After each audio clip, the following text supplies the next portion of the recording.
Moi, allez, on Mais commence. ça, c'est le plus important. Oui, c'est ce que j'ai Pour pris moi, aussi. le truc comment dire, qu'on a envie d'enseigner aux gens, quoi, de dire aux gens, vous savez, il y a ça, il y a ça, il y a ça. Et ça, on ne nous l'a pas appris, quoi.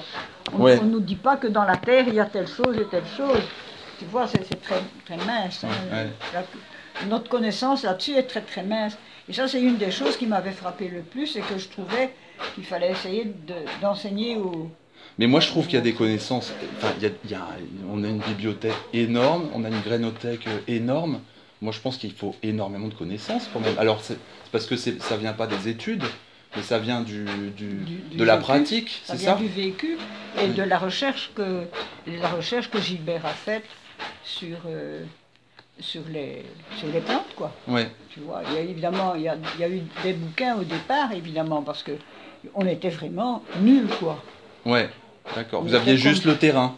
Oui, ou peut-être même pas au début, je sais pas. Ça, c'est D'accord. ça. Et Gilbert, en plus, avec la petite enfance, était dégoûté de jardinage. Ouais. Parce que, pas parce que c'était des trucs, on faisait faire des tâches aux gosses, tu vois, on dit fais ça, mais en fait, on ne connaissait pas, quoi. Hein. Il y a une liste ici, monsieur, mais je ne sais pas à quoi ça correspond à ce qui est sur la table, ouais, apparemment. c'est parce que je voulais acheter du temps, donc... Oui. Ce qu'on voit, parce que c'est la première fois que je viens ici, c'est le côté collectif du travail. On ne peut pas faire ça tout seul. Bien sûr. C'est ça. Hein. Ah, Gilbert le faisait seul, son jardin, tu vois, son circuit de travail propre.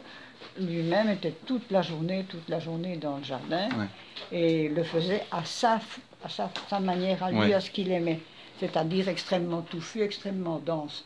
D'autres préfèrent plus ouvert. Et pour certaines productions, ils ont raison de le préférer plus ouvert, parce que tu ne peux pas faire de légumes si tu as tout le temps le couvert, des arbres au-dessus. Ouais, il faut du soleil, quoi. Il faut de la lumière. Ouais. Il y a de la mi-ombre, il y a des choses, mais pour certaines plantes, la mi-ombre, ça va. Comme pour les laitues, par exemple, elles n'aiment pas d'être trop plein soleil. Ouais. La mi-ombre est agréable. Et fait pousser les plantes, évidemment, laisse pousser les plantes, mais quand c'est pas exposé à la lumière est faible, tu as des plantes qui sont faibles. Par exemple, on voit bien certaines de ces plantes qui sont là-haut. Elles sont parfois plus fines que celles que tu vois là. D'accord. Parce qu'il n'a pas pu les mettre suffisamment, parce qu'il a fait sombre tout un moment. Il n'a pas pu les mettre suffisamment. Donc il faut vraiment, pour rendre une plante costaud et solide, il faut qu'elle ait couvert sa fin de lumière. D'accord. Alors c'est vrai que quand on vient de visiter le jardin, on se rend compte qu'il n'y a rien, enfin il n'y a aucune surface de terre qui est apparente, quoi. Tout est couvert par... oui. C'est ça le principe de la permaculture. C'est un principe dans le sens où il ne chasse pas les plantes sauvages. Et d'ailleurs, il y a plein de plantes sauvages qui sont comestibles. Il y en a 2 ou 3 qu'on ne mange pas, mais les autres, elles sont comestibles. Je mange la lierre. Je mange les pissenlits, non? Les pissenlits, voilà, ce que tu appelles le plante sauvage, c'est ce que dans les représentations communément répandues, on appelle des adventices. Des mauvaises herbes. Ce qu'on appelle mauvaises herbes, alors que l'égopode, donc celui qui a un feuillage de céleri, là, tu vois, avec 5 folioles, il couvre le jardin, c'est un couvre-sol. C'est-à-dire qu'on dirait que la terre se défend et qu'elle se couvre, qu'elle accepte celui-là. Et moi, je suis persuadée que la terre a fait un projet aussi. D'accord. Pour ne pas être perdue. D'accord. Ça, c'est évident. Évident.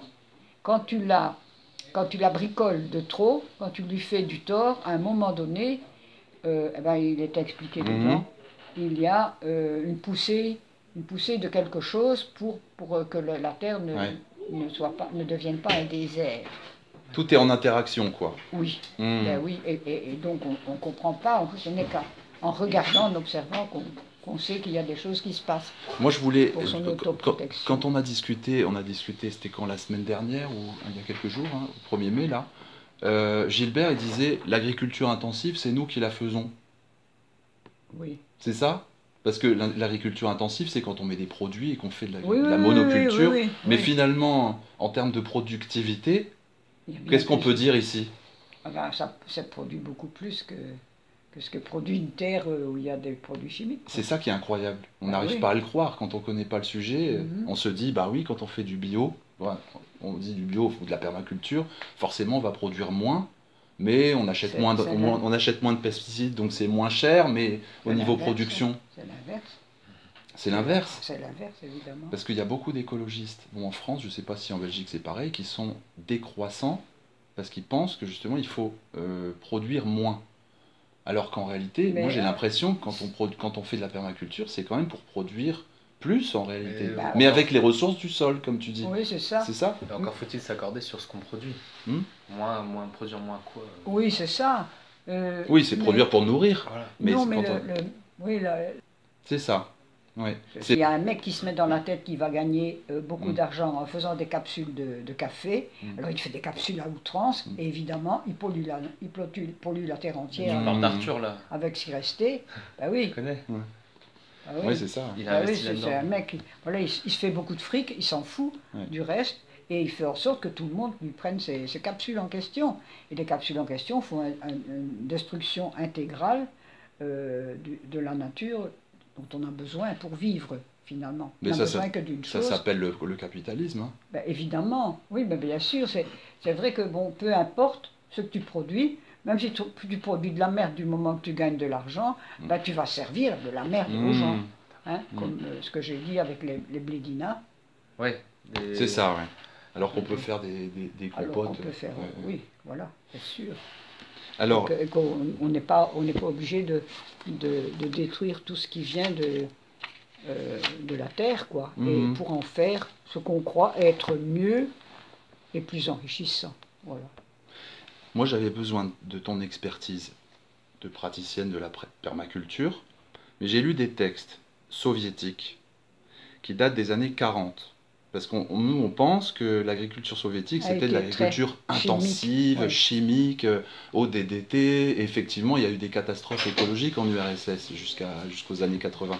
Mais, Mais quand on regarde l'agronomie, certains agronomes avant 1954, on avait un autre modèle. Et moi, j'ai retrouvé ce que disaient les agronomes russes de cette époque-là, et j'aimerais bien avoir ton avis sur ce qu'ils disaient. ah D'accord? Donc je te lis des extraits. oui, oui, oui. D'accord? Oui, oui. Bon, alors je te lis 3 extraits, parce qu'on en parlait tout à l'heure, mais c'est pas uniquement ce qu'ils disaient eux.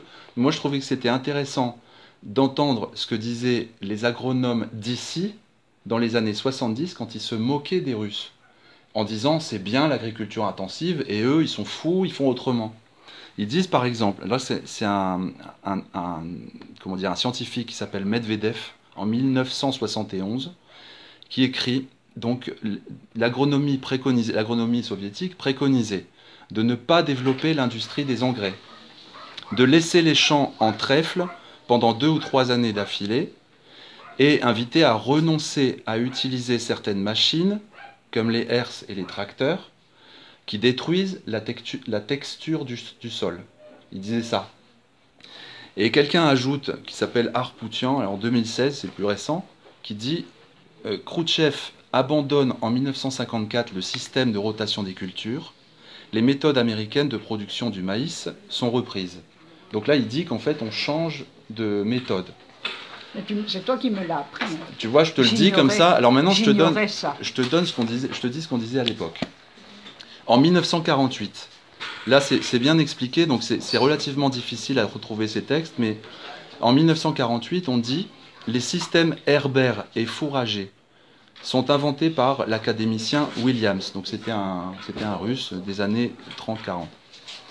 Cette méthode est basée sur l'observation suivante, jamais contredite.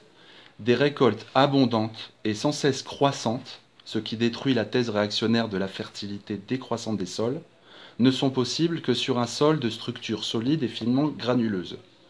Or, le moyen le plus efficace d'assurer une structure granuleuse du sol est l'introduction périodique dans les assolements d'un mélange d'herbes vivaces, de légumineuses et de céréales. D'accord ? En se putréfiant, les racines des herbes vivaces accomplissent un travail gigantesque d'amélioration et d'enrichissement des qualités du sol. Ce dernier requiert une structure qui possède une remarquable capacité d'accumuler et de conserver l'humidité. C'est pourquoi la décision envisage d'étendre cette méthode aux 77 509 kolkhozes de la steppe qui adapteront sur une grande échelle ce système de rotation et d'alternance des cultures. Donc il explique, je ne sais pas si tu as bien suivi, qu'est-ce que tu en penses de ça déjà?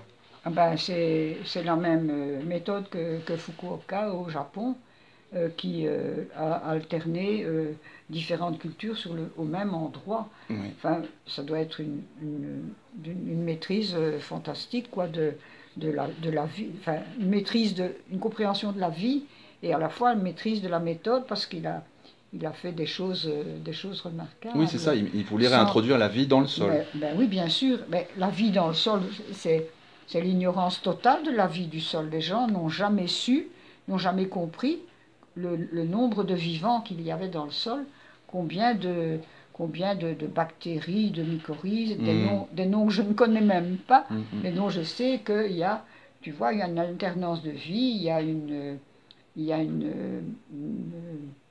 auto-fertilisation. Ouais. Comment est-ce que ça peut bien être autrement?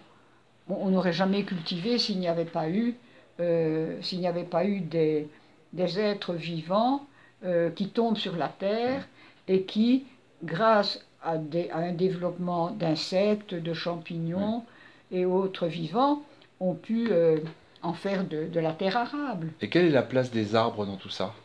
Parce qu'il y en a beaucoup ici, hein. Oui, c'est ça. Vraiment ici, sur ici, l'agroforesterie. C'est vraiment un amour des arbres. Alors là, la place des arbres, c'est important. De cette manière-là, en vivant en près. J'utilisais aussi les arbres. Je veux dire, je vois du bois au sol partout. Oui, bien sûr. Tu parles de l'ombre aussi. Enfin, ça sert vraiment concrètement aussi. Oui, bien sûr. Mais c'est vrai que pour faire pousser des légumes, il faut un espace de lumière important. Et que ça, c'est quelque chose qui manquerait. C'est sur l'eau aussi peut-être le problème, parce qu'il y a ceux qui critiquent le fait de faire pousser des arbres dans les cultures, ils disent oui, mais ça boit beaucoup d'eau, quoi. Est-ce que c'est vrai ça? Ça boit de l'eau, mais ça la garde aussi. C'est ça. Ah ben, ça la boit et ça la garde. Ouais. C'est-à-dire que là où il y a des régions plus boisées, eh bien, il y a de temps en temps un peu plus de pluviosité. Ouais. Ça change le climat. Ah ben oui, forcément. Ben oui, non seulement ça produit de quoi respirer, mais ça produit aussi l'humidité qui leur est nécessaire. D'accord. Moi, je voulais juste lire un dernier truc, hein. Je n'en vais plus après, mais donc je vais résumer, mais c'est juste un truc par rapport aux arbres. C'est un livre qui s'appelle Agrobiologie 1953. C'est Lysenko, un agronome soviétique, qui écrit ça. Il parle des steppes. En Russie, c'était compliqué de fertiliser des endroits comme les steppes, qui sont couvertes de mauvaises herbes et qui ne sont pas très fertiles pour ce qu'on voulait cultiver, quoi, des céréales et tout. Et lui, il dit, en gros, que la forêt va aider les champs cultivés contre les steppes. Alors, il dit ça. Jusqu'à présent, la steppe, dans la plupart des cas, triomphait de la forêt. Ce n'était pas parce que la forêt n'est jamais en mesure de lutter contre la steppe, mais parce que l'intervention de l'homme dans la nature, étant donné l'anarchie de la production capitaliste, contribuait toujours à la victoire de la steppe sur la forêt, et rarement au résultat contraire. L'homme se contentant d'abattre les forêts sans se préoccuper de la faire repousser, qu'il le voulût ou non, il aidait la steppe, donc les mauvaises herbes, contre la forêt. La végétation sauvage de la steppe est donc l'ennemi commun de la forêt et des plantes cultivées, les deux. Mais par l'agrotechnique, il dit, mais par l'agrotechnique, c'est-à-dire en fait les pesticides, hein, l'homme a toujours protégé ces dernières contre les mauvaises herbes. Lui, il dit qu'il préfère la forêt à l'agrotechnique. Nous savons que de la steppe, les forêts assurent des conditions favorables à la culture. C'est un peu ce qui est fait ici, en fait. Elles atténuent ou même font disparaître les facteurs climatiques défavorables, c'est ce que tu dis, hein, tels que les vents violents, secs, les tempêtes de poussière. Ne pouvons-nous donc, nous, travailleurs de la science, associer la culture des jeunes plantations forestières à celle des différentes plantes utiles, afin qu'ils fassent front contre l'ennemi commun qui est la végétation sauvage de la steppe? quand on fera la récolte, après il dit des trucs sur on se gardera de couper les tiges afin d'avoir un chaume élevé pour retenir la neige sur les écrans forestiers. Cette protection sera assurée tant par le tapis de cette dernière que par les façons données au terrain qu'elles occupent. Là réside l'avantage que les arbres tireront de leur association avec les semis de plantes annuelles, tant que les branches des arbres et arbustes ne seront point suffisamment rapprochées. Après quoi, le mélange d'arbres et arbustes des écrans forestiers sera en mesure de résister par lui-même, à la végétation de la steppe et ne laissera s'installer aucune mauvaise herbe ou autre ennemi de la forêt. C'est bizarre. La terre fait pousser des choses là où, par exemple, le chien-dent est typique, dans un endroit qui n'est pas cultivé, tout à coup, voilà, il y a du chien-dent qui pousse. Ouais. Alors, pourquoi? Parce qu'il est très solide, la terre fait pousser des choses là où, par exemple, le chien-dent est typique, dans un endroit qui n'est pas cultivé, tout à coup, voilà, il y a du chien-dent qui pousse. Alors, pourquoi? Parce qu'il est très solide, qu'il a des racines très serrées, qui fait qu'en sorte, la terre ne se détruit pas. La terre ne devient pas un désert. Et alors, c'est tout le problème aujourd'hui de lutter contre les déserts. C'est absolument en arrivant à un moment donné à planter des arbres. Alors, une manière de faire, il y a un excellent documentaire qui est paru déjà en 1993, où on voit une indienne du Colorado qui a, à partir de l'eau dont elle a besoin pour vivre, elle a commencé à planter, à mettre une petite plante. Donc elle a besoin pour vivre, elle a un peu d'eau pour se laver, un peu d'eau pour laver les légumes, et elle jette l'eau sur le sol, et elle en profite que le sol aride, ne disposant pas de plantes sauvages, elle en profite pour planter quelque chose. Et en plantant quelque chose, elle donne déjà au sol un début de vie, de nutrition, un début de vie animale, donc et de tous les corps vivants dont nous ne connaissons pas les noms, mais qui composent la terre quand elle est fertile. Donc un début pour rendre le sol arable, la fertilité du sol. Et un petit peu à la fois, donc une plante, 2 plantes, 3 plantes. Quand il y avait 3 plantes, c'était déjà beaucoup plus facile pour mettre la 4e, parce que déjà les autres avaient produit de la vie, et donc elle est arrivée à faire ainsi une oasis qui est plus grande que ce jardin, en plein désert jaune, les déserts comme on voit dans les films de cow-boys, un désert jaune, une terre absolument où rien ne pousse, mais dont elle l'a rendu fertile, elle a commencé à s'en servir. Et c'est tout le projet de la lutte contre le Sahel. Contre le Sahel n'existe que parce que l'homme n'y a pas engagé les arbres et les plantes. C'est ça. Voilà. Et que la destruction des plantes sauvages n'est pas un but en soi. Parce que les plantes sauvages, heureusement, elles sont encore là, et la terre n'est pas devenue comme le Sahara. Les steppes sont un demi-désert, mais donc en y ajoutant des plantations, en y ajoutant des arbres, on va effectivement rendre utile à la fonction de cette terre, c'est-à-dire nourrir les gens. Parce que dans ces régions, ils parlent de steppe et de steppe-forêt. Naturellement. Hein. Donc il y a des endroits où la forêt permet quand même la fertilité des sols, y compris même quand c'est des steppes en fait. Oui, c'est ça. C'est un peu ça que peut-être c'est ça, mais donc si on enrichit les steppes, par des autres plantations, on aura le même genre de résultat, c'est-à-dire une meilleure productivité possible de ces terres. Et maintenant, il y a heureusement des gens qui disent pour l'Afrique que c'est important de faire un boisement, de boiser et de gagner, comme faisait l'indienne de ces régions désertiques des États-Unis, c'est reboiser le Sahel, rapporter, les Chinois d'ailleurs font la même chose aujourd'hui, pour empêcher le Sahel de continuer vers Pékin, c'est un Sahel aussi, quoi. Et donc, l'importance de faire toujours de donner toujours à la terre la possibilité d'avoir des productions de ce genre. Ouais. Donc là où il n'y a plus d'arbres, il faut aller les replanter, ce qu'ils disent très bien, Ouais. et que ça va enrichir la steppe. C'est ça. La steppe actuellement elle est pauvre, mais elle se défend quand même puisqu'elle a des plantes sauvages. Donc c'est d'utiliser les ressources naturelles du sol. C'est ça. Parce qu'on s'est rendu compte maintenant, enfin, quand on se documente sur l'agriculture russe aujourd'hui, il reste encore des bandes forestières de l'époque des années 40. Ils n'ont pas tout déboisé. Oui. Et ils se sont rendus compte il n'y a pas longtemps que les champs cultivés qui étaient pas loin de ces écrans forestiers avaient moins de pertes quand l'année était très sèche que dans les endroits où il n'y a pas du tout de forêt.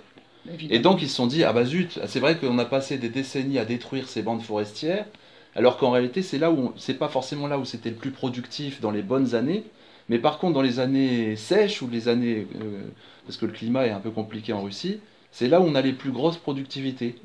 Et donc ils sont en train de se rendre compte, maintenant on a des écologistes en Russie qui défendent ce qu'on avait fait du temps de l'Union soviétique d'avant Khrouchtchev, quoi. Oui. Donc en fait c'est un peu, finalement on redécouvre un peu des méthodes qui existent depuis longtemps, quoi. Oui.